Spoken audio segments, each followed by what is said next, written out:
ഒരു 14 മണിക്കൂർ നീണ്ട ഫ്ലൈറ്റ് കഴിഞ്ഞപാടെ ഒരുങ്ങി കെട്ടി പോണതാണ് നിങ്ങൾ ഈ കാണുന്നത്. എങ്ങോട്ടാ പോണത് ഞാൻ പറഞ്ഞുതരാം. കണ്ടില്ലേ, നേരമൊക്കെ പരപരാന്ന് വിളിക്കുന്നേ ഉള്ളൂ. ഉറക്കമാണെങ്കിൽ എൻ്റെ കണ്ണിൽ നിന്ന് ഇങ്ങനെ പുറകിൽ മാടി മാടി വിളിക്കുകയാണ്.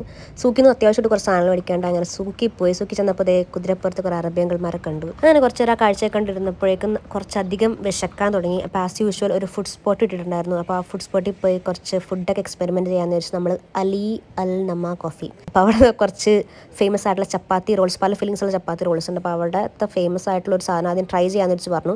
സംഭവം സെറ്റായിരുന്നു. അപ്പോൾ അതുകൊണ്ട് തന്നെ ഞാൻ 2 എക്സ്ട്രാ പറഞ്ഞു, ഒരു കറക്റ്റേയും പറഞ്ഞു. ബട്ട് അഫോർഡബിൾ സംഭവമാണ്, 7 റിയാൽ എന്തോ ഉള്ളൂ. എൻ്റെ വിശപ്പിനനുസരിച്ച് എൻ്റെ കഴിക്കലുണ്ടാവും, മനസ്സിലാവും, അത്രയും ഉണ്ടായിരുന്നു. അങ്ങനെ വയറച്ച് ഫുഡ് കഴിച്ച് സൂക്കിലൂടെ നടന്ന് നമുക്ക് മേടിക്കാനുള്ള സാധനങ്ങളൊക്കെ മേടിച്ച് തിരിച്ചു വനപ്പിക്കാൻ വന്ന ചേട്ടൻ ഒരു പാവം മനുഷ്യനായിരുന്നു. പ്രവാസി ജീവിതം തൊട്ട് റിയാലിറ്റി ചെക്ക് പോലും നടത്തിപ്പോകുന്ന കോൺവെർസേഷനിലായിരുന്നു നമ്മൾ രണ്ടും കൂടെ. എൻ്റെ അക്കോമഡേഷൻ എത്ര വരെ അങ്ങനെ ഡിസ്കഷൻ ഇടയിൽ അങ്ങനെ ഒരു ഹാപ്പി ന്യൂസ് അറിയത് പുള്ളിയുടെ കല്യാണമാണ് ഗൈസ് 2 മാസത്തിൽ. അപ്പോൾ ഒരു അഡ്വാൻസ് ഹാപ്പി മാരീഡ് ലൈഫൊക്കെ ഞാൻ വിഷ് ചെയ്ത് നമ്മൾ സന്തോഷത്തിൽ അങ്ങനെ പിരിഞ്ഞു.